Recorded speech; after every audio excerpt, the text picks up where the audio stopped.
Bismillahirrahmanirrahim. Alhamdulillahi rabbil alamin.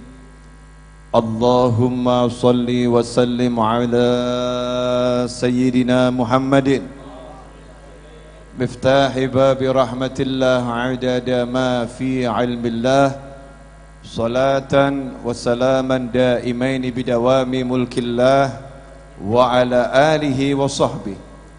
Allahumma salli ala sayyidina Muhammadin salatan taftahu biha lana futuhal arifin wa tufaqihuna biha fid din wa ala alihi wa sahbihi. Assalamualaikum warahmatullahi wabarakatuh.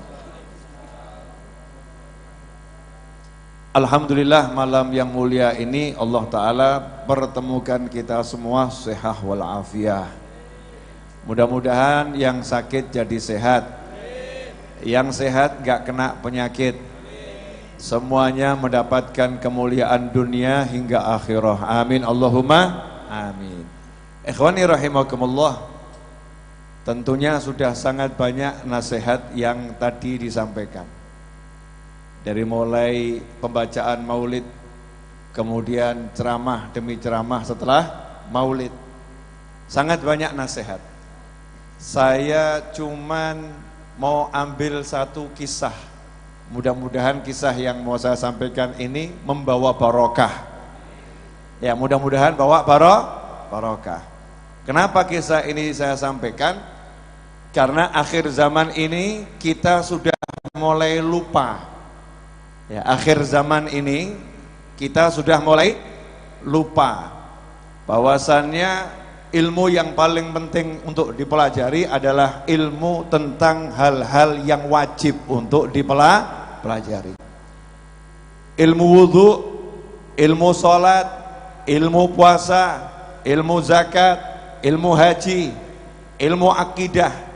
Itu adalah ilmu-ilmu yang paling penting untuk dipelajari. Tapi zaman sekarang kita sibuk menyampaikan hal-hal yang kurang perlu untuk disampaikan, menjelaskan hal-hal yang kurang perlu untuk dijelaskan. Kadang-kadang kalau ada khatib, ada ulama jelaskan masalah wudhu, maka langsung makomnya turun drastis. Wah, ini ulama kampung ini, ustadz kampung. Kalau jelasin wudhu namanya ustadz kampung. Kalau jelasinnya ma'rifatullah, masya Allah, ini waliullah. Kalau udah bicaranya ilmu terbang, bukan rebana, bukan ya, ilmu terbang, bisa lihat yang gaib-gaib, ini waliullah. Apalagi bisa meramal, laku keras. Padahal kemarin udah saya ajarkan ya, cara meramal tahun 2021. Ya, zaman modern. Masih ingat gak pelajaran yang saya sampaikan? Tapi jangan dipraktekkan. Nanti kalau kamu praktekkan bahaya. Dosanya luar biasa. Buka kamar satu, siapkan kamera yang bagus, kemudian layar monitor yang cukup bisa kamu lihat dengan oke, speaker yang jelas, kemudian satu ruangan di depan, ruang tunggu pasien. Siapkan di situ juga mikrofon-mikrofon yang bagus dan satu asisten yang tidak dikenal orang sebagai asisten, berlagak jadi tamu, menginterogasi semua pasien yang datang.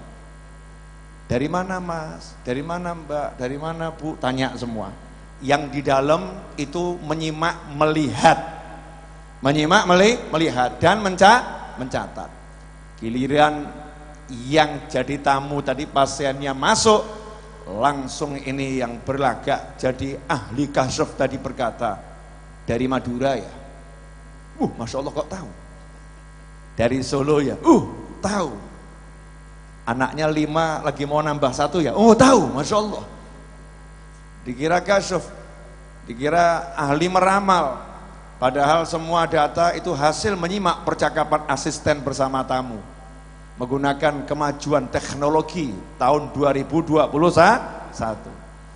Tapi yang laku yang begini-begini, akhir zaman ini yang dilihat oleh masyarakat yang modelnya begini-begini. Ikhwani rahimakumullah, Nabi Muhammad sallallahu alaihi wasallam diutus oleh Allah Subhanahu wa taala kepada kita semua. Allah nyatakan dalam Al-Qur'an, "Wa ma arsalnaka illa rahmatan lil alamin." Tidak aku utus engkau kecuali rahmat bagi jagat raya, bagi alam semesta. Kemudian yang kedua, Rasul juga bersabda SAW, "Innama bu'ithu liutammima makarimal akhlak." Aku diutus untuk menjadikan akhlak yang sudah ada ini, yang baik-baik jadi sempurna. Yang baik-baik jadi sempurna. Kemudian dalam hadis yang lain Rasul bersabda, "Sesungguhnya aku diutus sebagai seorang pengajar." Mualliman, sebagai seorang pengajar. Lantas apa yang diajarkan Nabi Muhammad sallallahu alaihi wasallam? Yang diajarkan Rasul cara sholat. Sallu kama ra'aitumuni usalli. Sampai Rasulullah SAW mempraktekkan sholat. Praktek wudhu ditiru oleh para sahabat. Makanya kalau kita lihat dari zaman Nabi Muhammad sallallahu alaihi wasallam sampai hari ini, habib-habib, ulama-ulama, kiai-kiai sepuh tidak akan pernah berhenti mengajarkan ilmu sholat, ilmu wudhu, ilmu sholat, ilmu wudhu. Kadang-kadang kita kalau duduk agak jemu juga, kapan makrifahnya ini? Ini kiainya kok nggak jelasin makrifah nih, habibnya kok nggak jelasin makrifah. Kok kasraf-kasrafnya nggak ada ya, penerawangannya nggak ada ya, kok polos-polos saja ya, kok biasa-biasa saja. Kenapa? Karena afdhalul ilm, ilmu yang paling agung, yang paling utama ya ini, ilmu sholat.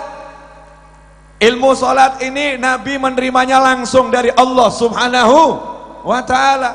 Mi'raj dulu, mulai waktunya sholat ya, berapa jumlah sholat, berapa waktu sholat, Nabi menerimanya langsung dari Allah Subhanahu wa ta'ala. Mi'raj di langit sana, di Sidratul Muntaha. Ilmu apa lagi? Ilmu wudhu yang berkaitan dengan sholat. Tapi coba sekarang dicek, ngomong gini ini juga enak juga nggak enak ya, mulai wajah-wajah ngantuk tampak di hadapan saya. Nah, saya yang ngomong kan sebetulnya juga ngantuk ini. Karena setan untuk ilmu begini, setannya setan kelas kakap, setan yang jenderal-jenderal. Jangan sampai ada yang mendengarkan ilmu wudhu, ilmu sholat. Jangan sampai ada yang minat ilmu wudhu, ilmu sholat. Kenapa? Kata iblis, kata syaitan, karena kalau sampai umat Nabi Muhammad sallallahu alaihi wasallam mereka belajar ilmu wudhu, mereka belajar ilmu sholat, celaka kita. Kenapa? Begitu sholatnya bagus, dosanya antara dua sholat diampuni oleh Allah Ta'ala. Capek kerja kita nih, capek-capek kerja, jurumusin manusia, giliran zuhur datang, dosa dari subuh sampai zuhur dihapus sama Allah Ta'ala kalau sholatnya bagus. Nanti kalau wudhunya bagus, wajahnya jadi bercahaya. Nanti kalau sholatnya bagus, di alam kubur langsung bebas dari interogasi malaikat. Sholatnya bagaimana? Bagus, dah selesai, jangan diurus VVIP. Sholatnya bagaimana? Jelek, sortir dulu nih, masuk kelompok wajib interogasi lebih lanjut. Kenapa? Karena sholatnya jelek. Makanya setan berjuang dengan pasukan yang luar biasa, sebagaimana dikatakan dalam tafsir, aku akan palingkan mereka dari jalanmu yang lurus ya Allah, itu yang dimaksud adalah sholat. Tapi sekarang siapa yang mau ngajarkan ilmu sholat di pengajian? Yang membatalkan sholat, rukunnya sholat, yang membatalkan wudhu, rukunnya wudhu. Begitu ada Habib bicara seperti ini, Ustadz bicara seperti ini, Kiai bicara seperti ini, labelnya Habib kampung, Ustadz kampung, Kiai kampung, muallim, dah levelnya bawah, nggak high class. Bukan yang levelnya luar biasa. Kita pun dengarnya males. Padahal kalau kita buka sejarahnya para ulama besar itu yang menjadi karya utamanya adalah menjelaskan ilmu sholat, menjelaskan ilmu wudhu, menjelaskan ilmu puasa, menjelaskan ilmu zakat, menjelaskan ilmu tauhid, akidah ahlus sunnah wal jamaah. Contoh, saya nggak akan bicara lama-lama, janji lo ya, nggak, karena saya sudah termasuk bagian paling akhir, walaupun bukan yang terakhir. Ya, begini, ingat cucu Nabi Muhammad SAW, Sayyidina Hasan dan Husain radhiyallahu taala anhumah, buah hati Nabi Muhammad SAW, anak yang kesenangannya naik punggung Nabi Muhammad SAW. Rasul jadi kendaraan, cucunya naik di atas punggung beliau SAW. Kakek yang kesenangannya punggungnya dinaikin cucunya Nabi Muhammad SAW. Pergi dari safar jauh-jauh, Nabi SAW gak cari istrinya dulu. Beda dengan bapak-bapak, dari luar kota capek-capek, yang dicari istrinya dulu. Nabi Muhammad SAW capek dari luar kota, nggak cari istrinya dulu, nggak minta dipijitin sama istrinya, enggak. Nabi Muhammad SAW nyari putrinya Fatimah Zahra radhiyallahu anha dan mencari cucunya Hasan dan Husain radhiyallahu taala anhuma. Dan Sayyidah Fatimah radhiyallahu anha tahu kalau ayahnya pasti kalau datang nggak kemana-mana masjid, langsung rumah putrinya, masjid rumah putrinya. Maka Sayyidah Fatimah Zahra radhiyallahu anha menunggu ayahnya dari balik pintu. Begitu datang Nabi Muhammad sallallahu alaihi wasallam, maka Sayyidah Fatimah Zahra mengecup kening Nabi dan Nabi mengecup kening Sayyidah Fatimah Zahra radhiyallahu taala anha. Setelah itu Nabi nanya SAW, di mana Hasan dan Husain? Kemudian dikasih tahu ada di dalam. Rasul pun menghampiri keduanya. Kemudian Rasul merangkak dan berkata, naiklah ke punggungku. Kemudian bermain-main dengan cucunya. Sallallahu alaihi wasallam. Sallu ala Nabi. Itu Rasulullah. Tumbuhlah Sayyidina Hasan dan Husain menjadi pemuda-pemuda yang luar biasa. Cek perhatiannya terhadap sholat bagaimana. Beliau diceritakan Sayyidina Hasan ketika akan sholat wudhu. Lah ketika wudhu dilihat wajahnya pucat pasi. Wajahnya pucat pasi. Seperti orang yang kehabisan darah, yang darah rendah, darahnya mau habis, mau pingsan. Maka ditanya oleh seseorang, wahai cucu Nabi, kenapa wajahmu seperti ini? Maka beliau menjawab, kamu tahu enggak, sebentar lagi aku mau menghadap siapa? Sebentar lagi aku mau menghadap siapa? Jadi wudhu itu udah khusyuk, wudhu sudah khusyuk, sementara kita enggak khusyuk sejak wudhu. Ya, coba bedanya nih. Cucu Nabi Muhammad SAW sejak wudhu sudah khusyuk, sementara kita sejak wudhu sudah tidak khusyuk, apalagi sholatnya. Wudhunya aja udah gak khusyuk.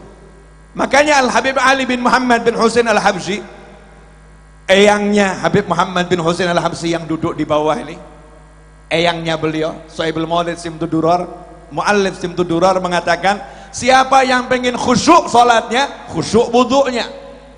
Kalau wudhunya khusyuk, sholatnya akan khusyuk. Kalau wudhunya enggak khusyuk, sholatnya enggak akan khusyuk. Sederhana.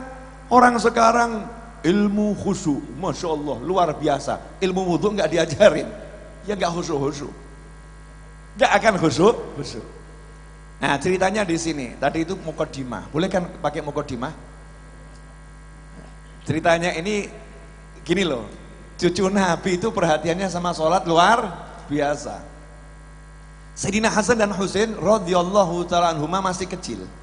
Lihat ada bapak-bapak setengah kakek-kakek. Kan hobinya ke masjid, ini cucu Nabi. Dari kecil kan mainnya di masjid. Sholat ke masjid, otomatis ketika wudhu lihat orang lain yang wudhu. Disitulah kedua cucu Nabi Muhammad SAW memperhatikan ada satu orang tua yang wudhunya nggak beres, wudhunya nggak betul. Maka jadi perhatian, kasihan bapak ini kalau wudhunya salah, wudhunya nggak sah, sholatnya sekhusyuk apapun tidak akan diterima oleh Allah Subhanahu wa ta'ala. Kalau sholatnya nggak diterima, maka kondisinya di alam akhirat genting, gawat, bahaya luar biasa. Kehidupannya di alam dunia akan penuh dengan hal-hal yang tidak menyenangkan. Kenapa? Innas sholata tanha 'anil fahsya'i wal munkar.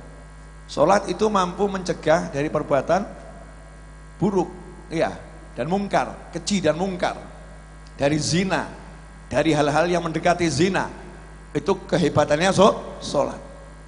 Makanya nih kalau Indonesia pengen orang-orang nggak maksiat, nggak usah repot, ajarin orang sholat. Kadang-kadang kita teriak-teriak, jangan mabuk, jangan ini, tapi nggak ngajarin sholat. Jangan zina, tapi nggak ngajarin sholat. Allahnya yang bilang bukan saya. Allah, inna sholata. Allah yang bilang pakai inna sholata tanha. Nanti sholat itu hasilnya ya memang nggak instan ya, sholat atau nggak maksiat, nggak begitu. Makanya tanha, nanti dia akan mencegah seseorang dari perbuatan keji dan mungkar. Kasihan lihat orang tua ini kok sholatnya, wudhunya nggak beres, Apakah cucu Nabi berkata, oh udah tua maklum, kurang lebih? Apakah seperti itu? Tidak. Apakah cucu Nabi berkata, sudah tua kok nggak bisa wudhu, keterlaluan? Apakah seperti itu? Hasya wa kalla, nggak mungkin. Ini dua cucu Nabi hidup di bawah asuhan langsung Nabi Muhammad SAW. Adabani Rabbi fa ahsana ta'dibi.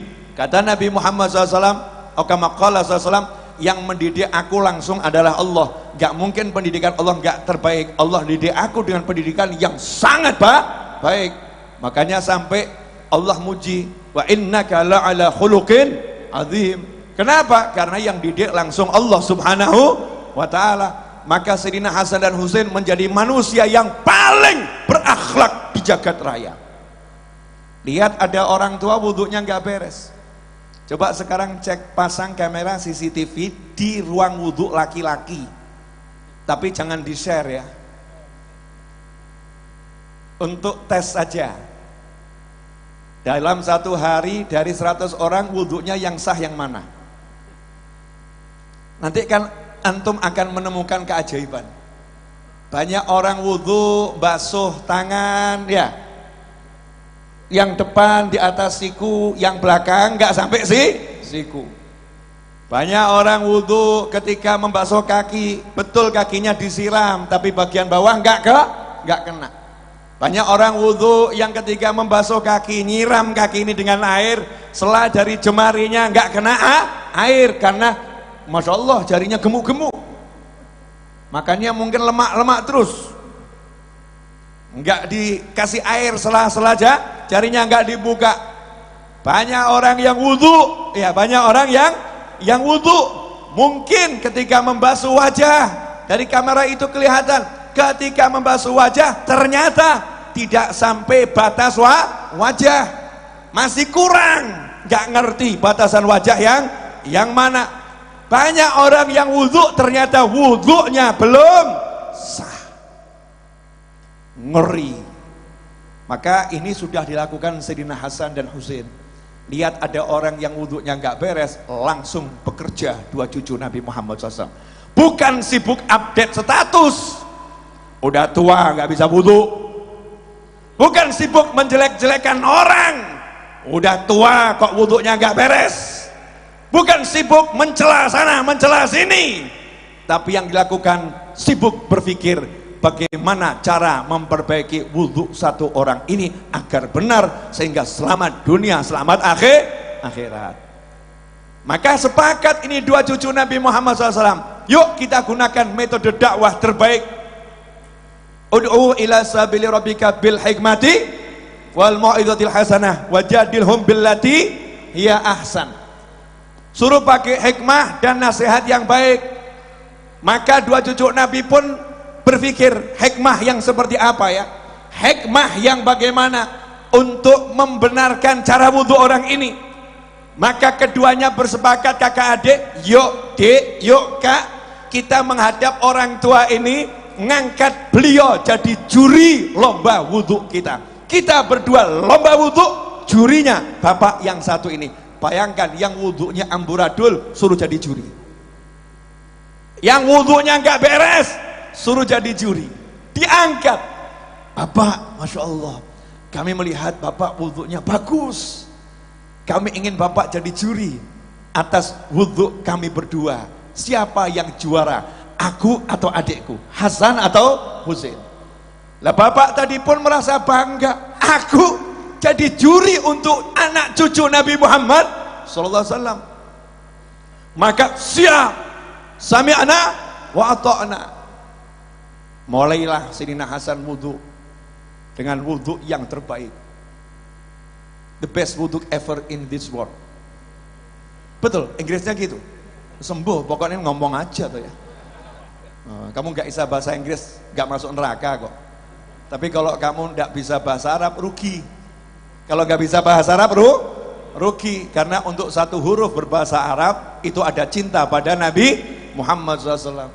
Untuk satu huruf berbahasa Arab, kalau kita niati, kata guru saya di pondok dulu, Al Habib Hasan Baharun radhiyallahu anhu, mengatakan kepada santri-santrinya, belajarlah bahasa Arab, karena belajar bahasa Arab bagian dari cinta pada Nabi Muhammad SAW. Ahibbul Arab, cintai orang Arab, begitu sabda Nabi Muhammad SAW. Atau kama qala sallallahu alaihi wasallam. Belajar, nanti setiap huruf kamu bilang ana, anta, antum. Setiap hurufnya kamu niat mengikuti apa yang diucapkan Nabi Muhammad SAW, maka ucapanmu ana bagian mengikuti sunnah Nabi Muhammad SAW. Dapat pahala yang luar biasa. Itulah bedanya orang Indonesia kalau berbahasa Arab dengan orang Arab kalau berbahasa Arab. Orang Indonesia kalau berbahasa Arab niatnya ittiba Nabi Muhammad SAW.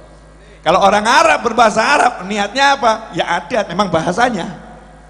Ya memang bahasanya. Kalau kita itu berubah menjadi ibadah. Begitu kata guru saya nggak ngurus kata orang lain. Orang lain punya pendapat beda, silahkan. Mulailah wudhu dengan wudhu yang terbaik. Subhanallah, giliran Sayyidina Husain wudhu yang terbaik.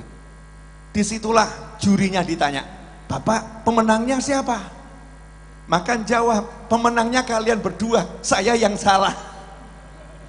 Selama ini wudhu saya nggak kayak kalian, nggak mungkin wudhu kalian salah, nggak mungkin. Yang ngajari langsung Nabi Muhammad SAW, yang ngajari Fatimah Zahra, yang ngajarin Ali bin Abi Thalib, nggak mungkin wudhu kalian salah. Kalau wudhu saya nggak sama dengan wudhu kalian, berarti wudhuku yang nggak beres. Tolong diulangi lagi, saya mau belajar. Subhanallah, sekali pertemuan beres urusan wudhu bapak ini, selesai. Saya pengen ngasih gambaran begini loh.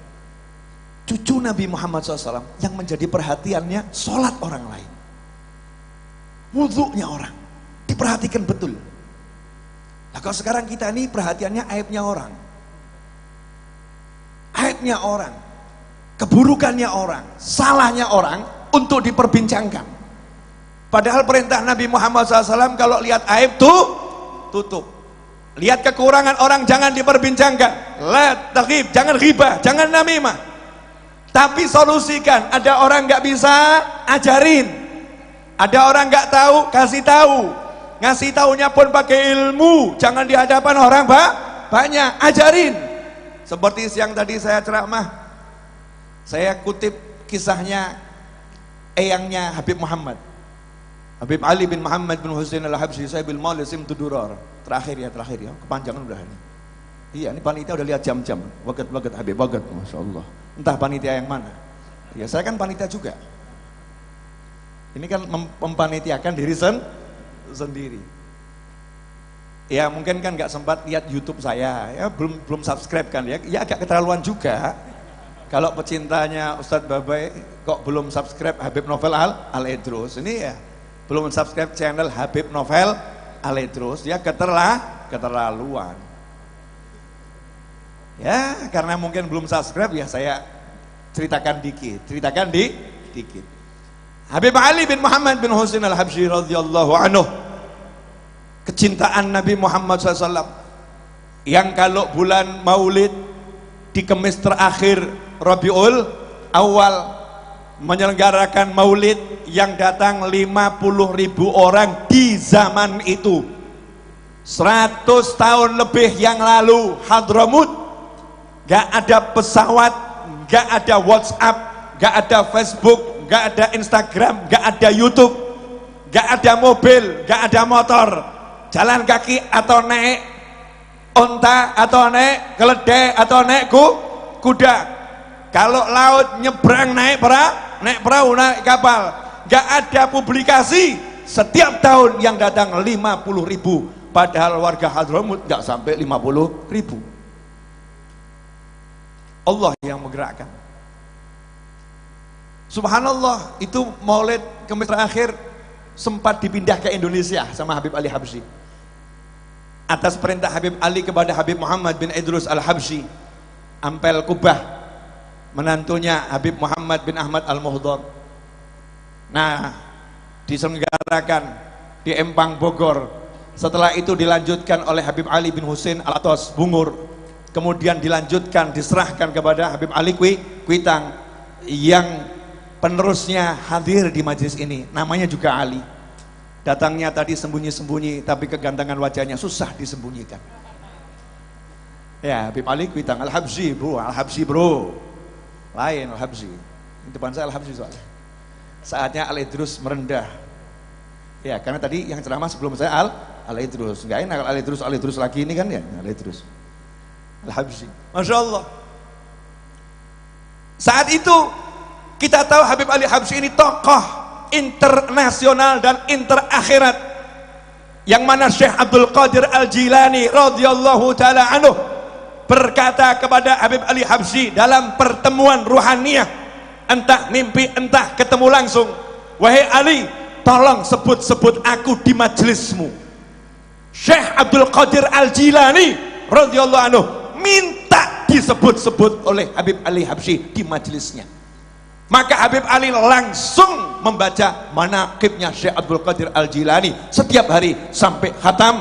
Dan bayi yang lahir kalau minta nama pada waktu itu setelah pertemuan tersebut, minta nama laki-laki dikasih nama Abdul Qadir. Dua diantaranya adalah Habib Abdul Qadir bin Ahmad As-Segaf Jeddah, yang menjadi paulita mercusuar Alawi, Thariqah Alawiyah. Dan satu lagi adalah Habib Abdul Qadir bin Abdurrahman As-Segaf, yang wafat di Solo, meninggal sholat Jumat dalam keadaan sujud sebagai imam, dan sujud yang terakhir, dan ngasih tahu keluarganya, aku berangkat ke masjid tidak akan kembali lagi, aku akan meninggal dunia, maafkan semua salahku. Dan punya anak di Solo namanya Habib Syekh bin Abdul Qadir As-Segaf. Nah, abahnya juga ngasih namanya kan keren ya. Bapaknya namanya Abdul Qadir, ngasih anak cukup Syekh, karena kalau disambung Syekh Abdul Qadir. Cerdas bapaknya. Oh iya, cucu Nabi. Beda bro, beda. Kamu kalau nganggap cucu Nabi sama itu ya ngawur. Beda. Burung perkutut yang suaranya merdu saja keturunannya mahal kok. Kuda Australia saja itu bibitnya mahal.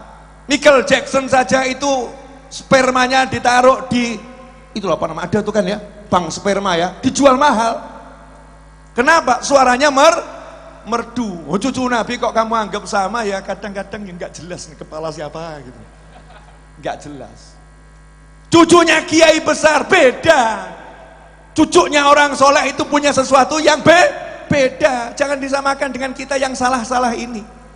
Oh, kita ini kan minat salahin, pengen solihin, betul kan ya? Masih makom salah ngaku aja, makom salah. Muliakan orang-orang yang soleh, nanti baru kita bisa jadi soleh. Habib Ali Al-Habsyi yang makomnya luar biasa. Dengar di satu desa ada kepala suku, yang kepala sukunya ini pasukannya hebat, kepala sukunya ini kekuatannya luar biasa, prajuritnya top, salah dikit kalau kata anak-anak muda zaman sekarang senggol bacok. Sadis tuh, nggak sadis tuh? Sadis. Artinya kepala suku bener. Kan biasa tuh perang antar suku karena orangnya kereng-kereng. Tapi kepala suku yang satu ini cinta agama, cinta Islam. Dia jadi guru ngajar, padahal nggak punya ilmu. Masya Allah. Problem atau nggak problem? Problem atau nggak problem? Kepala suku jadi guru. Problem atau nggak problem? Problem kalau nggak punya ilmu. Tapi kan niatnya baik, senengnya ilmu, Masya Allah. Daripada kamu jelas ahli ilmu gak suka ilmu, naudzubillah min dzalik. Ini orang sukanya ilmu, cuman masalahnya belum cukup ilmu.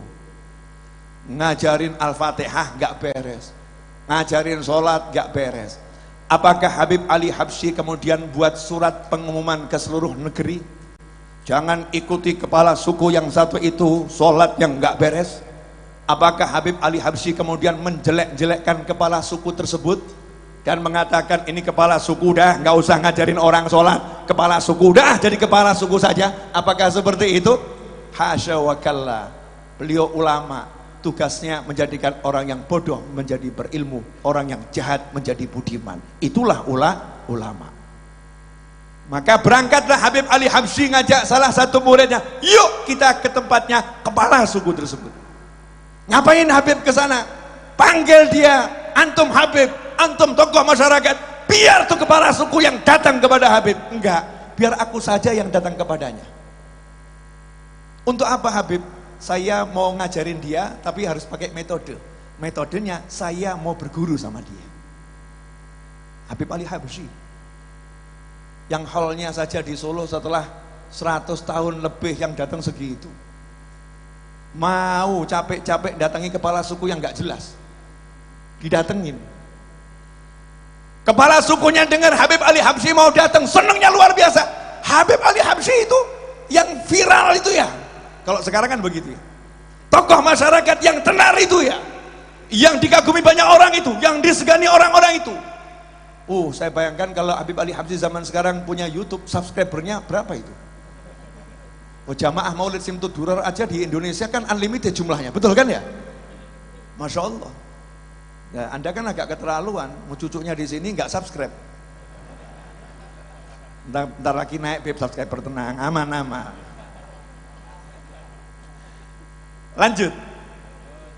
Berangkatlah Habib Ali Habsyi, datang kepala suku nyambut dengan senang. Habib Ali Habsyi datang disambut ya dengan adatnya suku tersebut. Maka Habib Ali Habsyi mengatakan, saya datang ke sini ini mau belajar. Nggak mungkin Ali Habsyi mau belajar sama saya. Oh iya, saya dengar kamu ini guru besar. Saya kalau dengar ada guru besar, saya akan cari ilmu. Kalau bahasa kita, Nabi Musa aja cari Nabi Khidir gitu loh ya. Saya harus cari, harus saya datengin ini ulama besar. Beb, saya nggak mau ngajarin Habib, bukan makom saya ngajarin Habib, nggak bisa. Kamu pengajar harus ngajarin saya. Deal Beb, gini saja Beb, Habib ngajarin saya, nanti saya ngajarin Habib. Deal. Maka mulailah saat itu kepala sukunya diminta oleh Habib Ali Habsyi untuk ngajarin surat Al-Fatihah. Ajarin saya dulu, kata Habib Ali Habsyi. Ajarin saya baca surat Al-Fatihah, nanti baru saya akan mengeluarkan ilmu yang saya peroleh dari guru-guru saya, surat Al-Fatihah. Siap Beb, seneng nih kepala sukunya. Kenapa? Enggak dihina, enggak dicaci, enggak dimaki, enggak direndahkan, enggak dirusak namanya, enggak dijatuhkan, tapi diangkat. Hakadha tariqah alawiyah. Inilah tariqah alawiyah, tidak menjatuhkan tapi memuliakan. Tidak menghinakan tetapi menjadikan orang yang hina menjadi bertabat tinggi di sisi Allah Ta'ala. Subhanallah. Mulailah kepala sukunya baca Al-Fatihah, dari awal sampai akhir gak ada yang benar. Dari awal sampai akhir gak ada yang benar. Habib Ali Habsyi kemudian ditanya, gimana Habib? Gimana Habib? Al-Fatihah saya gimana? Gimana Al-Fatihah saya? Jawabannya apa gini? Oh ngawur kabeh. Samburadul. Aduh, ini murid yang udah kamu ajarin berapa? Wah neraka semua itu. Apa begitu? Enggak. Beliau berkata, Fatihahmu bagus, cakep, luar biasa. Cuman ada beberapa titik ini kalau kamu tekan dikit akan jadi lebih bagus. Yang mana Bib? Itu coba awal tadi basmalahnya. Bismillahirrahmanirrahim. Nah itu tuh roknya tekan dikit. Bismillahirrahmanirrahim. Tasdidnya hidupkan. Nah itu terus ya-nya itu panjang kan. Jangan Bismillahirrahmanirrahim. Jangan. Bismillahirrahmanirrahim. Ya-nya hidupkan. Gitu Beb. Iya. Coba saya baca ya Beb. Oh iya. Masya Allah, sekali duduk Al-Fatihah khatam. Sehingga itu kepala suku, satu-satunya kepala suku yang khatam Al-Fatihah sama Habib Ali Habsyi. Antum semua kalah bro. Sorry. Ini kepala suku langsung jadi muridnya Habib Ali Habsyi. Belajar sholat, belajar wudhu, belajar Al-Fatihah. Sekali kunjungan pulang, subhanallah. Kepala suku tadi jadi guru besar urusan wudhu dan sholat. Seluruh daerah yang ada di situ, sholatnya yang tadinya susah dijangkau oleh ulama karena suku-suku yang keras, susah dijangkau oleh ustadz-ustadz, akhirnya dijangkau Habib Ali Habsyi karena mau merendahkan diri di hadapan kepala suku yang salah ajarannya. Didandani, akhirnya beres semuanya. Ilmu apa? Ilmu sholat. Ilmu sholat, ngaji, Al-Fatihah. Ikhwani rahimakumullah, jujur. Kapan terakhir belajar sholat?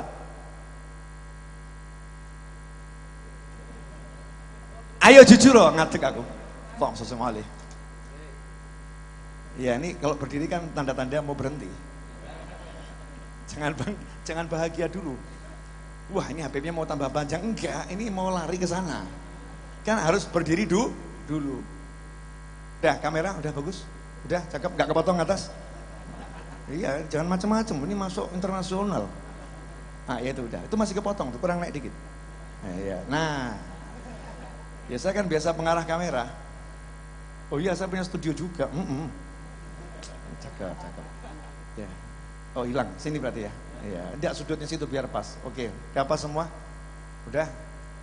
Nanti kalau wajah saya kurang seger, disegerkan dikit ya. Ya kasih perubahan warna dikit biar cakep. Alhamdulillah. Ikhwani rahimakumullah.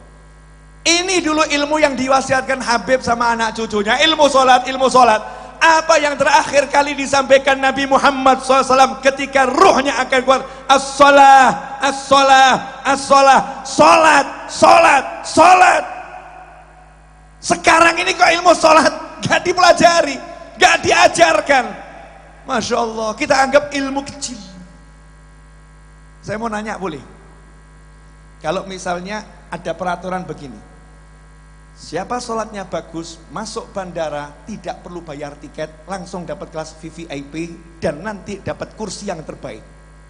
Belajar sholat nggak? Pengen terbang ke luar negeri, luar pulau, atau keluar kota? Ada tambahan informasi di bandara, siapa yang sholatnya bagus, dapat pelayanan VVIP, nggak perlu bergerak, tapi digerakkan. Paham maksudnya enggak? Biar mesin yang bekerja, duduk sudah semua kendaraan dan lain sebagainya lengkap. Tuh loh, bedakan kalau alih terus yang datang. Allahumma sholli alaihi. Lain tuh. Kalau alih terus bicara tuh alih terus juga datang nanti. Masya Allah. Ini lengkap nih alih terus kumpul nih. Allahumma sholli alaihi. Allahumma sholli wa sallim alaihi. Syair dan pantunnya udah lama tak kita dengarkan saudara-saudara. Sholat, ilmu sholat. Makanya nanti pulang dari sini cek sholat kita. Kenapa? Ini urusannya bukan masalah dapat pelayanan VVIP di bandara, tapi disampaikan oleh Nabi Muhammad sallallahu alaihi wasallam, yang mana Rasul kalau berbicara bukan dari hawa nafsunya, berbicara dari wahyunya Allah Ta'ala, gak mungkin salah, pasti benar, dan itu janji yang pasti akan terpenuhi. Siapa yang sholatnya bagus, Nanti di alam kubur pertama kali ditanyakan tuh sholatnya. Siapa yang sholatnya bagus, amalan yang lain gak ditanya. Ajib ya. Jadi puasa kita gak akan ditanya, zakat gak ditanya, haji gak ditanya, zikir gak ditanya. Asal sholatnya bagus. Artinya begitu sholatnya bagus, kelas akhiratnya VIP. Kalau begitu belajar sholat ini penting atau super penting? Tolong dijawab jujur di hati masing-masing. Kapan terakhir kali ngecek sholat anak kita? Ya, sholat atau tidak? Ya, tapi benar atau enggak sholatnya? Baca Fatihahnya. Kalau udah tadi subuh ngecek, alhamdulillah. Yang belum, kapan terakhir kali duduk panggil anak-anak baca Fatihah? Bapak mau denger. Istri panggil, baca Fatihah, aku mau denger, baca Fatihahmu. Kenapa? Jangan nanti aku mau masuk surga kamu eret-eret. Ya Allah, itu suamiku masuk surga, aku nggak ridho. Kenapa nggak pernah ngajarin aku sholat? Nggak pernah ngajarin aku baca Al-Fatihah. Enak-enak dia masuk surga, aku neraka. Nggak boleh ya Allah, dia harus ikut aku neraka. Ngeri atau nggak ngeri? Udah di dunia buat susah, di akhirat nyebelin pula. Naudzubillah min dzalik. Beda kalau istri solihah. Kalau istri solihah, suaminya jalan masuk surga, dia di belakang mengantarkannya. Ya Allah, inilah imamku. Ya Allah, inilah imamku. Ya Allah, inilah imamku. Oh Masya Allah. Itu kalau istri solihah. Dan juga suami yang soleh. Pulang dari sini, saya, antum, kita semua punya tanggung jawab untuk cek sholat kita, ilmu sholat. Kalau nggak tahu rukunnya sholat, bagaimana bisa sholatnya bagus? Kalau nggak tahu mana yang membatalkan sholat, bagaimana bisa yakin sholatnya sah? Kalau nggak tahu syarat sahnya sholat, bagaimana bisa dipastikan sholatnya sah? Berarti selama ini kita ngelamun atau ngelamun? Ngelamun ya? Oke, dah cukup itu dari saya. Jazakumullah khairan. Mudah-mudahan pesan tadi nyampe kepada semua pemirsa dimanapun berada. Tolong sampaikan ke keluarganya. Gak usah belajar ilmu yang muluk-muluk udah, tapi belajar ilmu yang paling muluk. Gak usah belajar ilmu yang tinggi-tinggi, tapi belajar ilmu yang tertinggi, ilmu sholat.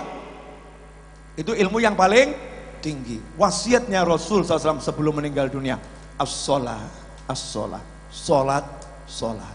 Terima kasih, mohon maaf, jazakumullah khairan, wal afu minkum, wa sallallahu ala sayyidina Muhammadin wa alihi wasallam, walhamdulillahi rabbil alamin. Wassalamualaikum warahmatullahi wabarakatuh.